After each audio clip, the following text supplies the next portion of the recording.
Hey, how's everybody doing? Hey, Looks this like is my mic. mic check, mic check.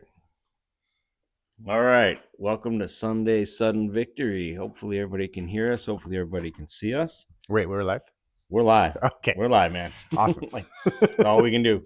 So we're dealing with a single monitor situation, so we won't be able to see chat, and so uh, we'll have to follow up with any chats later on after the event. But I'm about ready to drive back to Michigan, and Roy's about ready to fly back to Oakland. So we wanted to get Sunday's Sudden Victory taken care of after that very, very exciting Cy-Hawk duel. So That's pretty awesome. that was super awesome. And basically two things major this weekend. Well, we already covered Claw. So We talked about Claw. We got RAF, and we got the Cy-Hawk duel. we got RAF and Cy-Hawk. Oh, so we got to get to my slide deck. Look at this craziness that you're looking at. Let me go ahead and do that.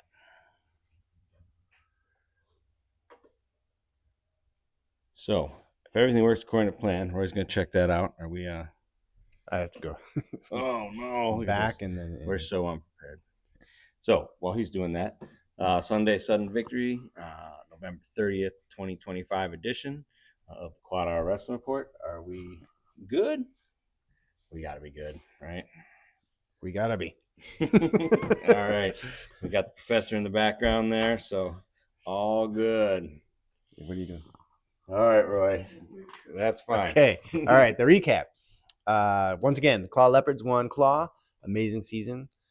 RAF, we both attended live last night. There was a blizzard, so we walked through 1.5 miles of snow to get there, which is pretty cool. And yeah, the whole event was awesome. Just the vibe. Arena seemed pretty full. The energy was good. It was really well done. Notable results. So Spencer Lee was pinned. Yeah. With 1 second left on the clock. And so basically Spencer Lee was winning late in the match. He looked pretty good. Came out strong in the first period as usual. The guy came back a little bit, and then I saw him lock up that body lock, and he's down by 5. So I was like, okay, here it comes. YOLO throw, and he throws him right to his back. Yeah. And as someone sitting in the stands, he looked pretty stuck to me. The ref was out of position, and by the time the ref got there, he bridged. But he was stuck several times, and I think if they didn't call it, no one international would ever do RAF again because he was flat on his back. So that happened. For sure. Hold on for a second. I want to make sure that we. Oh, you know what I need to do here? Hold on, fans of the show. You're not seeing what we're seeing, and you're not seeing what we're seeing because I need. Let's see. Oh my goodness. Now. All right, so we're getting our slide deck up. Oh my god. Okay, well, it's going to take like a minute for it to show up there. Well, are we confident? Well, I'm. Let's go. Let's go. The graphics aren't right awesome anyway. Jordan Oliver beat Real Woods in a kind of a slow match. It was a rope-a-dope situation though. I think Jordan Oliver knew he wasn't going to win a shootout and kept it close at the end and got a step out with less than 10 seconds to go. Yeah, just kind of a weird thing. My general opinion is that Real Woods allowed Jordan Oliver the only path to victory. Yeah. I mean, I feel like Jordan Oliver was in complete control the whole time. He knew exactly what he needed to do in order to win the match. Yep. And Real Woods just played right into his hands. Yep. So I was a little disappointed. Yeah, I think Jordan Oliver is, he won on criteria. And I feel like in WWF, like you can't take the belt on a count out. I feel like you shouldn't be able to get the belt on a criteria win, or at least it's a push to a future match. Like you should have to beat the champ to be the champ. That's just my opinion. But in any event, Jo won the match, won the belt, gave an interview that sounded like he was surprised he won. Yeah, he's like, I did 4 days of practice, and apparently I can beat the bronze medalist, so I guess I'm going to win gold. And I'm like, well, yeah, we'll see.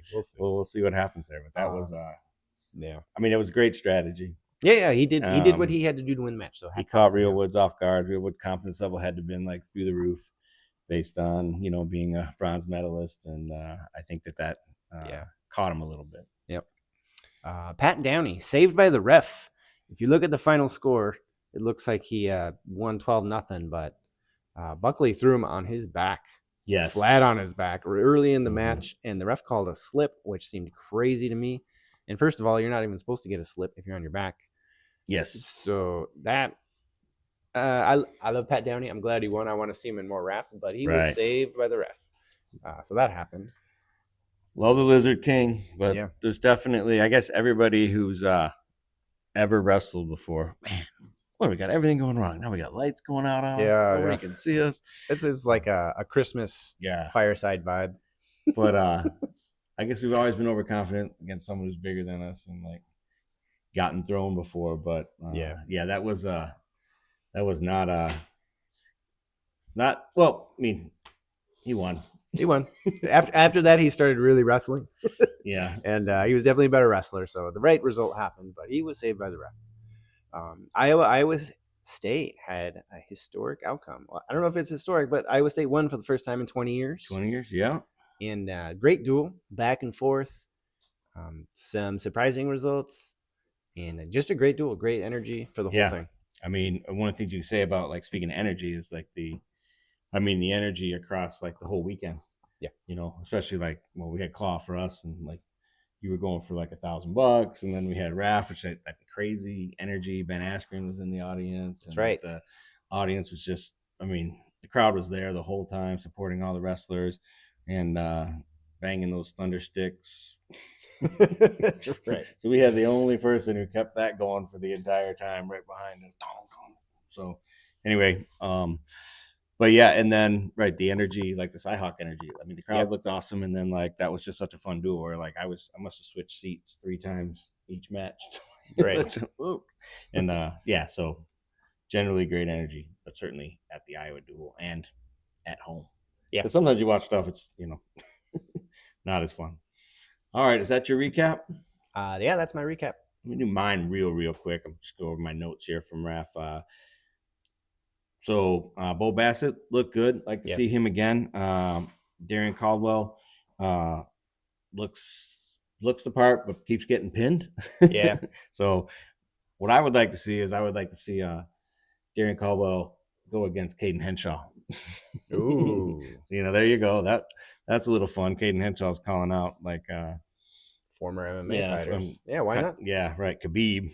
Maybe put him against Darian Caldwell. No, Bassett called out Khabib. Bassett? Yeah. Caden Henshaw called out Faber. Raya Faber. And all. Yeah. Okay. Austin Gomez's sister got that same clutch gene, pulled it out in the very end. That was pretty fun with a big throw. It's always fun to see like a victory at the end with a little air on that. I feel like Spencer Lee's probably too small for RAF. He's a true 57, and they're 135 is their lowest weight. Thought the blades, I felt like that mismatch, that was a design mismatch, and it kind of backfired because they really just wanted Kenny Blades to like throw this girl on her head, and like that girl was hip to that plan, and just dove to her belly every slide by, and like, I don't know, like, so I feel like, they were shooting for a particular agenda, and like it didn't really work out, and like it's probably not to set up matches that are that big a mismatch anyway. So, and yeah, other than that, card was fun. The energy was great. Main event could have been more exciting, but when you get 2 guys who haven't wrestled in 20 years wrestling each other, you don't know what you're going to get, and sometimes you just kind of get 2 guys that look like they haven't wrestled in 20 years. So, I mean, that was that. But yeah, overall, great card, super fun. Blizzard was crazy, but we survived.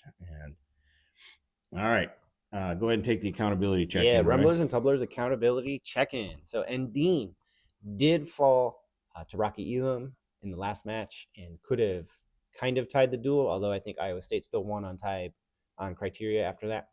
But in any event, he still looks good. We're keeping him as a Rumbler for now.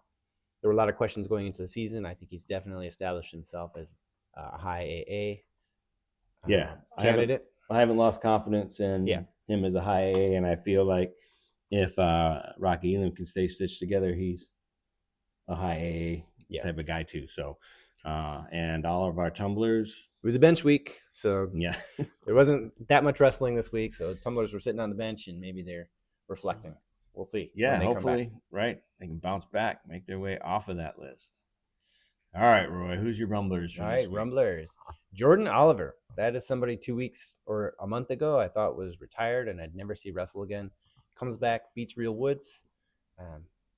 When we talked about Darian Caldwell, he wrestled Real Woods pretty tough, He did, and and then he got caught. then he got caught. But he didn't wrestle Bassett very tough. And then Jordan Oliver beats Real Woods.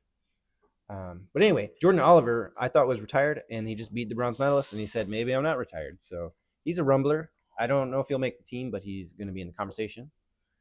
Evan Frost from ISU had a big win in the duel over Drake Ayala, and looked really good. Definitely on the rumbler list for breaking into the top high rankings. Yeah, amazing that he gets down to 33. Yeah, but he was not gassed at all. I mean, he was all go. So like he got stronger. Yeah, as the match went. I agree. So I think the future looks good for Evan Frost. If he can keep that weight managed and get himself through Christmas without right pigging out too much. I see you branded yourself now. We got the Oakland Oracle. Right? Yeah. Mm-hmm. That's just based off a claw. Mm-hmm. And predicting matches. I don't gamble, but if you did, if I did, I'm the Oakland Oracle. You could be retired. If only you gambled. All right, awesome. So my rumblers, also Evan Frost, just super impressed with the effort. And I mean, I guess he's kind of a guy that you always like cheer for. Him and his brother have stuck it out at ISU. Not always been the starter between the two of them, but they've continued to wrestle strong. MJ Gayton beat Patrick Kennedy. I think that he had the perfect game plan, and I guess you probably don't have to watch a whole lot of film to know what Patrick Kennedy is going to try and do. Right. He's going to keep marching forward, and there were times when he let him in on the legs, and one other thing to say about that, if you were listening to the broadcast, I mean, they talked about him being a funky wrestler and using junkyard wrestling. It's not going to work against top 3 guys, and then he goes out and beats Patrick Kennedy. Yeah, so there you go. Junked it up. And I also feel like he not only beat Patrick Kennedy, but he beat the ref. Yeah. I mean, that was just such an inconsistent call, and that is not a home stall call at all. Right. I mean, I can see that call being made in Iowa, in Carver for sure, but there's no way that call should have been made.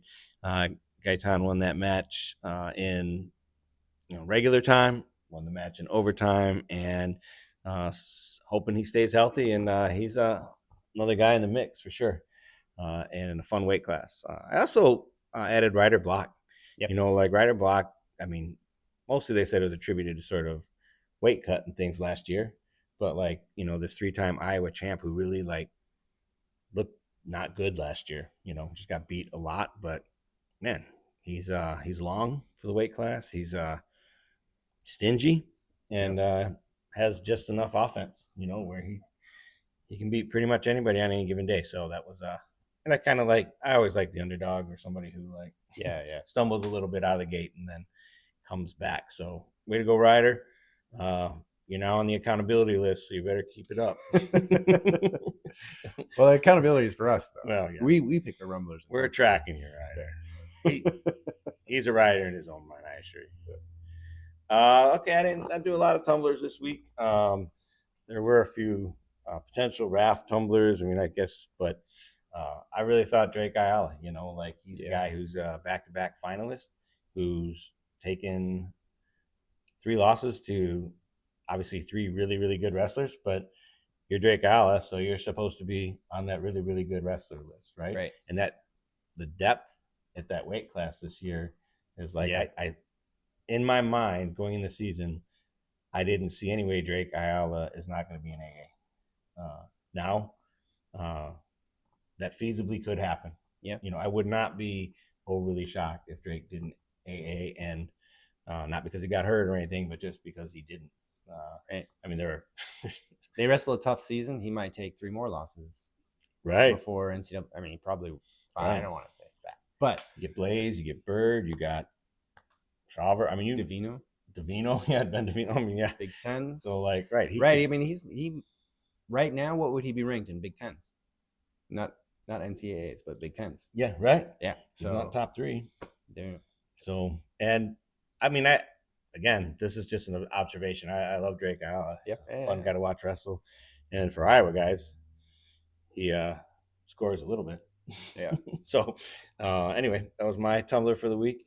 Roy, what about you? My Tumblrs. I got Spencer Lee. Oof. Spencer Lee gets pinned by a guy that's definitely bigger than him, and not necessarily someone he's competing with for the Olympics. But it seems like Spencer Lee never runs anyone down. He's the one getting run down. So, yeah, and it's that same pattern of getting out to a lead in the beginning of a match, Right. and then just kind of not finishing it out. Real Woods. I talked a little bit about his match with Darion Caldwell. Yep. Where after seeing this match with Jordan Oliver, it's like a little different light for me. It's so interesting that at this level, there's such a small difference. He was like 5 seconds away from losing to Aiden Valencia and just going out in round 1 of, and then he goes and wins Final X and wins the bronze. But the bronze run is starting to look more like the anomaly than than anything else. So yeah. Anyway, he's on my Tumblr list. And Tom Brantz, they've they've had some recruiting issues to say the least, and they lost to Iowa State for the first time in 20 years, first time ever for Tom Brantz. I think he was undefeated. Yep, that's what they said. And going into that, I think Iowa had less than 10 takedowns in the entire duel. Yeah. And 6 of them were from Caliendo. Yes. So that's not the Iowa style that I grew up with. And yeah, so Tumblr list going into the season, Iowa's probably a trophy team. Now, well, who knows? Well, yeah, and they put him on the headset, and he's like, "We got to get more takedowns." But then, are they not listening, or like, what's happening here? Yeah, I mean, there's some kind of like disconnect. I felt like when he's on the headset, he's like marketing. And when Dresser, when they were talking to Dresser, it was more like real in the moment. Oh, he's always honest, though. Yeah. Yeah. I mean, and Tom Brantz was like, "This is the thing I'm supposed to say as an Iowa head coach." That's the way it felt to me. Yeah, I buy that. I mean, and then then Ben jumped on right after and said he's willing to offer his coaching assistance to. I didn't see that. To Iowa. Yeah. Yeah, so we'll. Is he going to coach? We'll deal with that on Wednesday. Yeah, we'll deal with that on Wednesday. That's the best of social. That's yeah. But stir in the pot. Yeah. I mean, all those guys. I mean, that's still a really good team. Oh yeah, I mean, it's still a trophy team.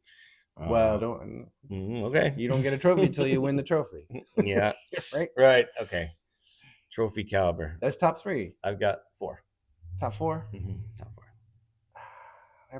Yeah, they're probably but you don't get it till you get it. No doubt. There's 7 trophy teams this year, but there's only 4 spots, so we'll see where we end up. All right, awesome. Well, thank you. Is a lot of big things happen this weekend and not a lot of little things. So that's pretty much the Sunday Sudden Victory recap. Yeah, that is a recap. Got our rumblers and tumblers out of the way. I really didn't define rumblers and tumblers. I think we don't have to anymore, but we should. We should every episode. So a rumbler is someone who is moving up in the ranks and a lot more confident they're going to AA or win a national championship, depending on what their original situation was. And a tumbler is someone who's fallen down the ranks, so to speak, losing confidence that they will be in AA. You know it when you see it. Right. Well, thanks, everyone. Safe travels for anybody who's traveling this weekend. Like and subscribe. Appreciate all of you. Roy, any last words before you head on out to California? From the Oakland Oracle, toe the line in everything you do. Nice. QuadR out as soon as I find it.